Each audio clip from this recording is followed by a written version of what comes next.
Hello बच्चों, कैसे हो? शानदार, जबरदस्त, जिंदाबाद होंगे बच्चों। मैं तालिब सैफी, क्लास 10th की एक्सरसाइज हमारी जो चल रही थी 1.2, सॉरी 1.1 हमने कंप्लीट कर ली थी बेहतर तरीके से।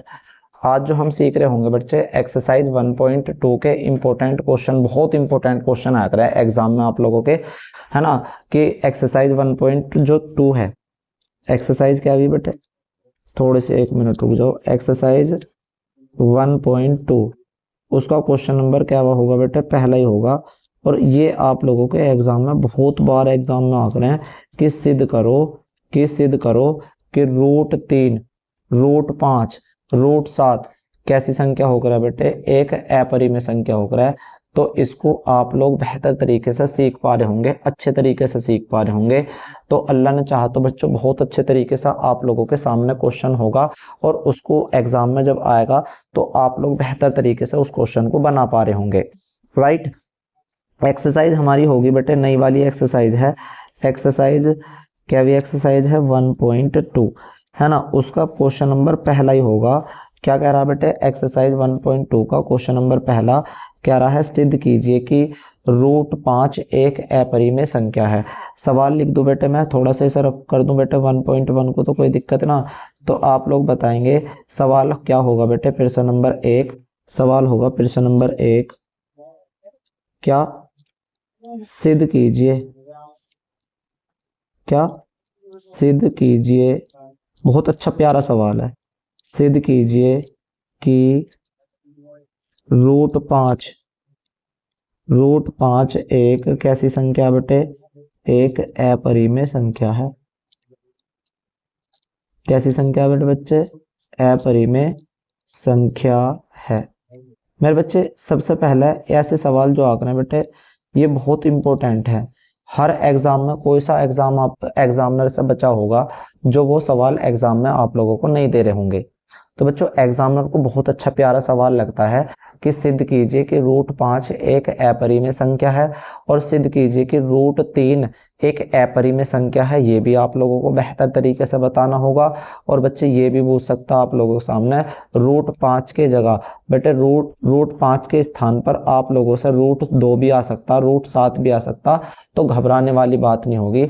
आप लोग इन क्वेश्चन को आज से बाद में बना पा रहे होंगे बच्चों। कुछ क्वेश्चन मतलब ये सवाल ऐसे हुआ करें जो सिलेक्टेड क्वेश्चन हुआ करें, जो अपने आप में बड़े बेहतरीन, बड़े शानदार सवाल हुआ करें। ठीक है बच्चे, चलते बच्चों इसको हल करने की कोशिश करते हैं बेटे, इसको सोल्व करने की कोशिश करते हैं मेरे बच्चे। अब कैसा करेंगे बेटे? ध्यान से देखेंगे। मैं इस पेज के दो पार्ट कर लूं, है ना। इस पेज के दो पार्ट कर लूं, पहला पार्ट होगा इधर और दूसरा पार्ट होगा इधर, है ना। तो जब भी आप लोगों के सामने ये क्वेश्चन आ रहा है, तो इस क्वेश्चन को आप लोग बेहतर तरीके से कैसे बनाओगे, आज उस क्वेश्चन को हम करने वाले होंगे। देखो, सबसे पहले सिद्ध कीजिए कि प्रश्न नंबर 1 है, सिद्ध कीजिए कि रूट 5 एक अपरिमेय संख्या है। तो इसे मान लेंगे, माना, गलती से मान लेंगे, हालांकि है नहीं, माना रूट 5 एक कैसी संख्या है? तो आप लोग बताएंगे एक परिमेय संख्या है। हालांकि परिमेय संख्या है नहीं, मैंने इसे परिमेय संख्या क्या कर ली बेटे? मान ली कि ये रूट 5 एक परिमेय संख्या, परिमेय संख्या क्या है बच्चे? है। सोल्व करते बेटे इसे, बड़ा प्यारा सवाल है, बड़ा बेहतरीन सवाल है। तो मैंने इसे मान लिया कि रूट 5 एक कैसी संख्या मेरे बच्चे? परिमेय। परिमेय संख्या वे संख्या हुआ करें जो जो हम क्या कर सकते हो बेटे? P/Q की फॉर्म में लिख सकते हो। यानी कि मैं कह सकता हूं कि P और Q, PB और QB दोनों कैसी संख्या बेटे? सह अभाज्य, सह अभाज्य। तो इसका मतलब क्या है? इसका मतलब ये हो रहा है मेरे बच्चे कि जो हमारे पास P और Q मैंने ऐसा छांटा है कि जो किसी से नंबर से कट नहीं सकता, है ना, केवल एक के अलावा। जैसे मैं यहाँ लिख सकता हूँ 7/3 या 7/2 या 5/2, तो ऐसा नंबर है, तो ये किसी से कटेगा नहीं। तो आप लोग कह सकते हो, या ऐसा भी कह सकते हो, ये ऐसी संख्या है जिनका HCF हाईएस्ट कॉमन फैक्टर कितना हो मेरे बच्चे? 1। बड़ा प्यारा, बड़ा शानदार सवाल है। अब देखो स्टेप नंबर 2 क्या करेंगे? दोनों ओर का, दोनों ओर का वर्ग करने पर, क्या करने पर? दोनों ओर का क्या कर रहे होंगे बेटे? वर्ग। वर्ग आप लोग बेहतर तरीके से बताएंगे। वर्ग क्यों कर रहा हूं बेटे? इधर रूट दे रखा, तो स्क्वायर से रूट कट जाएगा, तो क्या हो जाएगा बेटे? 5 का स्क्वायर बराबर पी का स्क्वायर और बटे में किसका होगा बेटे, क्यू का स्क्वायर। जब स्क्वायर से रूट कट गया तो क्या बचा बेटे, 5 बचा। तो यू क्यू स्क्वायर वहां चला जाएगा और 5 यहाँ जाएगा, तो क्यू स्क्वायर देखो ध्यान से, क्यू स्क्वायर बराबर हो जाएगा पी स्क्वायर बटे में कितना बेटे, 5। अब यू जो है ना यहाँ क्या, इसका मतलब क्या है, जब किसी के नंबर बटे में आ जाकर तो इसका मतलब है पी स्क्वायर जो है ना मेरे बच्चे, पी स्क्वायर जो है 5 से क्या है, पी स्क्वायर 5 से क्या है, भाज्य है, कट रहा भाज्य है। तो तो बेटे पी भी, छोटा पी भी 5 से, छोटा पी भी 5 से भाज्य होगा, 5 से क्या होगा बेटे, भाज्य यानी कि कटरा होगा। आ रही बात समझ में। अब यहां से इतनी बात आ गई तो इस वाली को मान लिया करें बेटे समीकरण नंबर 1। क्या मान ली इस वाली को मैंने, समीकरण नंबर 1 मान ली। इसको आप लोगों ने बेहतर तरीके से इस वाले को क्या मानने होंगे बेटे, समीकरण नंबर 1। अब यहाँ देखो अगले वाले साइड में देखो, अब जब हमारे पास ऐसी बात आ गई तो मान लिया, माना, एक बात लिखना, माना पी के जगह अपने पास से मैं क्या लिखूंगा बेटे, 5c। अगर सवाल में 5 है तो बेटे यहाँ 5 लिखना, सवाल में 2 है तो कितना लिखेंगे, 2c। आ रहा समझ। इसे रख देंगे समीकरण नंबर किस में बेटे, पी का मान समीकरण नंबर 1 में रखने पर। अब रखेंगे समीकरण नंबर 1 कौन सी मानी थी, ये वाली एक समीकरण नंबर 1 है। देखो ध्यान से, क्यों का स्क्वायर तो ऐसे ही रखा, बराबर ऐसे रखा। अब क्या करेंगे, पी की जगह मैंने क्या रख लिया बेटे, 5c का स्क्वायर बटे में कितना होगा मेरे बच्चे, 5। आ रहा समझ। तो क्यू का स्क्वायर बराबर, देखो ध्यान से, क्यू का स्क्वायर बराबर कितना होगा, क्यू का स्क्वायर बराबर होगा 5 का स्क्वायर कितना होता है बेटे, 25। सी का स्क्वायर बटे में कितना हो जाएगा, 5। 5 पंजे कितना होगा, 25। 5 बार कट गया तो 5 ही आना चाहिए, सवाल में 2 है तो 2 आना चाहिए, 3 है तो 3 आना चाहिए, 5 है तो 5 आया, और 7 है तो कितना होगा बेटे, 7। तो क्यू का स्क्वायर बराबर होगा मेरे बच्चे, है ना, 5c का स्क्वायर। अब यू 5 बटे में चला जाएगा तो यू हो जाएगा क्या, क्यू स्क्वायर बटे में 5 बराबर कितना होगा, c का स्क्वायर। साइड में क्या लिखेंगे, क्यू स्क्वायर, क्या लिखेंगे बेटे, क्यू स्क्वायर 5 से क्या है बेटे, भाज्य है। तो तो तो क्यों भी 5 से भाज्य होगा।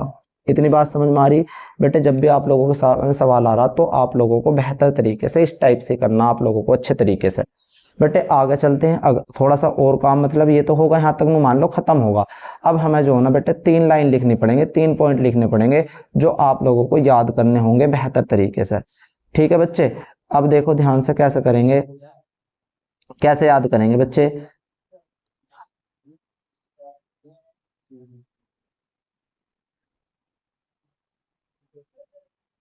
अब नेक्स्ट पेज पे चलते हैं बेटे। इतनी बात होगी बच्चों हमारे पास समझ में, क्या है बच्चों हमारे पास समझ में, फिर दोबारा से देख लो। सिद्ध कीजिए कि √5 एक कैसी संख्या बेटे, अपरिमेय संख्या। तो इसे क्या मान लिया, माना √5 एक परिमेय संख्या है। जब परिमेय संख्या तो इसे किसके बराबर मान ली मैंने, P अपॉन Q के फॉर्म में। Q और P क्या है, P और Q सहभाज्य हैं, या ऐसे कह सकते हो जिनका HCF कितना हो बेटे, 1। दोनों ओर का क्या कर दिया बेटे, वर्ग। वर्ग क्यों करा, क्योंकि रूट दे रखा है, स्क्वायर से रूट कटेगा, पी स्क्वायर बटे में कितना हो जाएगा, क्यू स्क्वायर। स्क्वायर से रूट कटेगा, इस 5 को यहाँ ले जाए, इसके यहाँ ले आया तो क्यू स्क्वायर बराबर होगा पी स्क्वायर बटे में 2। तो अब यहाँ साइड में लिखेंगे पी स्क्वायर 5 से भाज्य है तो पी भी 5 से भाज्य होगा। समीकरण नंबर क्या मान ली बेटे, इसे 1 मान ली।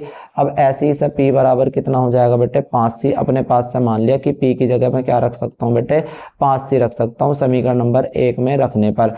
ऐसे क्यू का स्क्वायर बराबर हो जाएगा, जब यहाँ रखूंगा इसकी जगह, पी की जगह 5c का स्क्वायर बटे 5, तो 5 का 25, सी का स्क्वायर बटे में 5। 5 से 5 25 कट जाएगा 5 बार, तो कितना होगा बेटे, बेहतर तरीके से बता रहे होंगे, क्यू का स्क्वायर बराबर 5c का स्क्वायर, 5 बटे में आएगा तो क्यू स्क्वायर बटे 5 बराबर सी का स्क्वायर। तो यहाँ लिखेंगे क्यू स्क्वायर 5 से भाज्य है तो क्यू भी किससा होगा बेटे, 5 से भाज्य होगा। आ रहा बेहतर तरीके से समझ में बच्चों, है ना। बच्चों अच्छा लग रहा हो तो लाइक करें, शेयर करें, कमेंट करें कि भैया हमारे पास, हाँ भैया जी हमारे ये जो सवाल है बेहतर तरीके से हमने सीख लिया। चलते बेटे नेक्स्ट पेज पे चलते। अब इसके 3 पॉइंट याद रखेंगे बच्चे। पहला पॉइंट क्या होगा, पहला पॉइंट अतः बच्चे यहाँ इसका मतलब क्या है, देखो अब लिखेंगे ए और बी। पहला पॉइंट लिखेंगे, यानी कि पहला पॉइंट याद रखेंगे, पी और क्यू, पी और एक पी और क्यू में कम से कम एक उभयनिष्ठ गुण, एक उभयनिष्ठ का मतलब क्या होगा बेटे? कॉमन। उभयनिष्ठ, उभयनिष्ठ बेटे जब 5 नंबर का सवाल आएगा तो बेहतर तरीके से तो करना तो पड़ेगा। उभयनिष्ठ गुणनखंड कितना आया बेटे? गुणनखंड कितना है बेटे हमारे पास? 5। कितना है बेटे? 5। हालांकि इसका मतलब क्या है बेटे? देखो मैंने मैंने नंबर तो ऐसा माना था वहां, जैसे 1/2, 3/5 ऐसा नंबर माना था जो किसी से कट ना जा। पर निकल का क्या केस आया? निकल का केस आया कि हाँ ऐसा नंबर आ रहा जैसे 15/25 या 25/15। तो ये 5 से कट रहा ना, 5×5 = 25, 5×3 = 15। तो ऐसा नंबर माना गया। माना तो हमें ना 5/, गलती से ये माना गया। तो बेटे इस गलती को सुधारने के लिए मैंने क्या काम करा, इस बात को तो बता ना, गलती तो कर ली हमने। तो मैंने क्या लिखा, पी और क्यू में कम से कम उभयनिष्ठ गुणनखंड कितना आया बेटे? 5। लेकर कितना चला है बेटे? मैं लेकर चला था मैं 1, और आ कितना गया मेरे पास? 5 आ गया। अब इस आगे क्या लिखेंगे? नंबर 2। परंतु देखो आगे दूसरा नंबर, परंतु परंतु इस इससे इससे इस तथ्य का इससे इस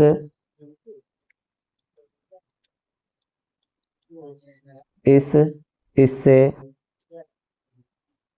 इससे इस तथ्य तथ्य का विरोधाभास, विरोधाभास का मतलब क्या होगा बेटे? गलत। विरोधाभास मतलब उल्टा, माना कुछ है लिखला कुछ। विरोधाभास प्राप्त होता है कि पी और क्यू क्या है बेटे? पी और क्यू सह अभाज्य हैं। बेटे मैं तो लेकर चला है कि ये सहभाज्य है, पर ये तो उल्टा ही निकलगा, विरोधाभास ही प्राप्त होगा, है ना। नंबर 3 का हमें यह, तीसरा पॉइंट लास्ट नंबर है, हमें यह विरोधाभास विरोधाभास अपनी अपनी एक मिनट, थोड़ा सा दिक्कत आ रहा है इसमें। अपनी गलत कल्पना, हमने गलत कल्पना कर ली बेटे, गलत कल्पना के कारण, गलत कल्पना के कारण प्राप्त हुआ है, गलत कल्पना के कारण प्राप्त हुआ है कि √5 एक परिमेय संख्या है। हमने गलत मान ली हो, है ना, गलती सब गलती मानने भैया जी, गलती होगी, परिमेय संख्या है। अतः अतः हम निष्कर्ष निकालते हैं, हम क्या निकालते हैं बेटे? निष्कर्ष, निष्कर्ष निकालते हैं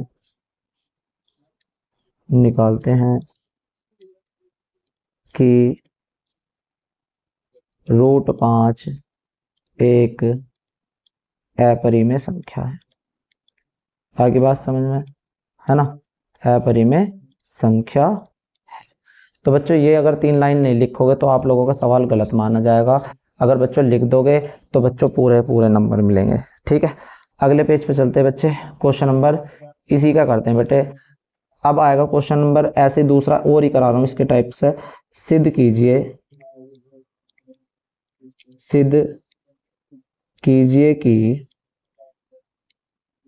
कि √2 एक अपरिमेय संख्या है, अपरिमेय संख्या है। अब सबसे पहले क्या काम करेंगे बेटे? अपने पेज के 2 पेज कर लेंगे ऐसे, जैसे मैं करूंगा, ठीक है, बेहतर तरीके से लाइन खींचेंगे प्रकार से या उससे सॉरी स्केल से सीधी सी। अब क्या होगा बेटे? ध्यान से देखेंगे, देखो ध्यान से, इसे मान लेंगे, माना √2 एक कैसी संख्या बेटे? परिमेय। हालांकि ये परिमेय संख्या है नहीं, मैंने गलती से मान लिया कि परिमेय संख्या है। ठीक है, कैसी संख्या बेटे? परिमेय। अब जब ये परिमेय संख्या है तो √2 बराबर किसके लिख सकता हूं मैं? P/Q के। साइड में क्या लिखूंगा? जहां P और Q, P भी और Q भी, अभी तो कराया था, सहभाज्य हैं, सहअभाज्य हैं, यानी कि जिनका एचसीएफ कितना आंक रहा है बेटे? 1, और गलती से इनका एचसीएफ आएगा 2। तो अब क्या करेंगे बेटे? दोनों ओर का क्या करने पे बेटे? वर्ग करने पर। लिखेंगे यहाँ दोनों ओर का वर्ग करने पर। मेरे बच्चे जब वर्ग करूंगा तो √2 की खोपड़ी पे भी 2 रखा जाएगा, पी पे भी 2 रखा जाएगा और क्यू पे भी, राइट। स्क्वायर से रूट कटेगा तो क्या बचा? 2। इस क्यू के स्क्वायर को यहाँ ले जाऊंगा, इसे यहाँ ले जाऊंगा, तो हो जाएगा मेरे बच्चे क्यू का स्क्वायर बराबर पी का स्क्वायर बटे 2। साइड में क्या बात लिखोगे? पी स्क्वायर 2 से क्या है बेटे? भाज्य है, तो पी भी 2 से भाज्य होगा, राइट। अभी तो करा रहा था बेटे, इससे पहला वाला कौन सा कराया था मैंने? 5 वाला। तो बस यहाँ क्या लिखा था बेटे? यहाँ भी 5 आया था, यहाँ भी 5 आया था, यहाँ भी 5 आया था, यहाँ भी 5 आया था, यहाँ भी 5 आया, बस सिंपल। इसे मान लूंगा मैं समीकरण नंबर कितनी बेटे? ए। कितनी मान ली? 1। मान लो, माना कि पी का मान जो है ना बेटे, पी का मान वो 2c के बराबर था। अभी इससे पहले वाले सवाल में कितना माना था बेटे? 5c, क्योंकि सवाल में 5 दे रखा था। अगर यहाँ 7 देवे तो 7 रख लो, और बेटे 3 देवे तो 3 रख लो, ठीक है। पी का मान कहाँ रख दो बेटे? समीकरण नंबर 1 में।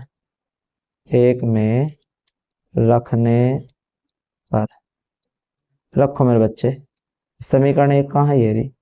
क्यू का स्क्वायर बराबर पी की जगह रख दिया 2c और बटे में 2, और उसकी खोपड़ी पर क्या आएगा बेटे? 2। तो क्यू का स्क्वायर बराबर कितना हो जाएगा? 2 का स्क्वायर कितना होगा? 4। सी का स्क्वायर बटे 2, 2 दूनी 4, ये 2 यहाँ जाएगा। और तो क्यू स्क्वायर बटे 2 बराबर कितना हो जाएगा बेटे? सी का स्क्वायर। कारण क्या लिखोगे? क्यू स्क्वायर 2 से भाज्य है ना? तो क्यों भी क्या? क्यों भी 2 से भाज्य होगा। अभी क्या लिखवाया था बेटे मैंने? 5। उससे पहले अगर मैं 3 का देल लगूं होगा, अगर मैं यहाँ 3 का देल लगूं तो 3 का देल लगूं बेटे, तो यहाँ सबकी जगह क्या आ जाएगा बेटे? 3। आ रही समझ में? अब 3 पॉइंट लिखने हैं मेरे शेर, वही 3 पॉइंट लिखेंगे जो पहले लिखे थे हमने इससे पहले वाले क्वेश्चन में। देखो ध्यान से, क्या लिखेंगे? पहला पॉइंट क्या है? पहला पॉइंट ए और बी की जगह पी और क्यू, मैंने पी और क्यू लिख सकता हूं क्योंकि मैंने पी और क्यू ले रखे। पी और क्यू में कम से कम उभयनिष्ठ गुणनखंड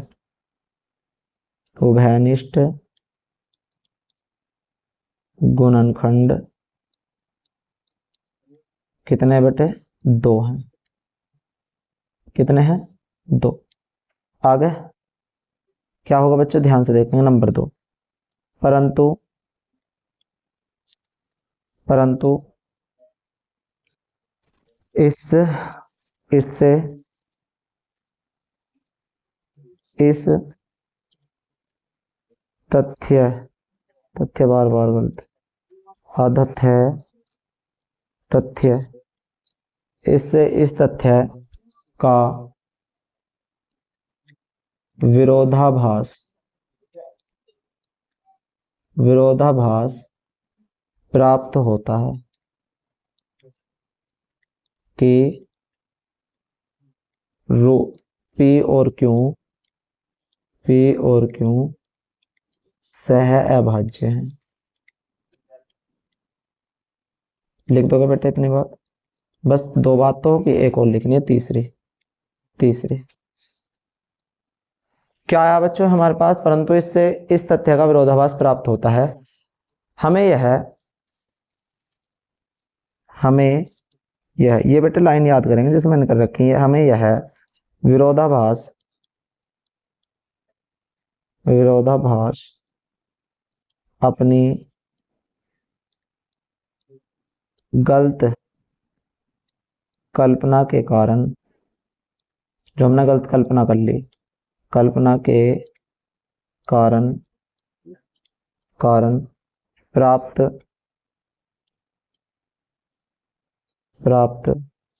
हुआ है कि √2 एक अपरिमेय संख्या है।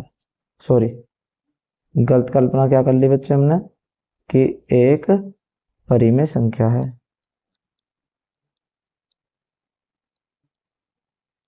ठीक है, कैसी संख्या है बेटे, परिमेय संख्या था। अतः हम आगे क्या लिखेंगे बेटे, अतः हम यह निष्कर्ष निकालते हैं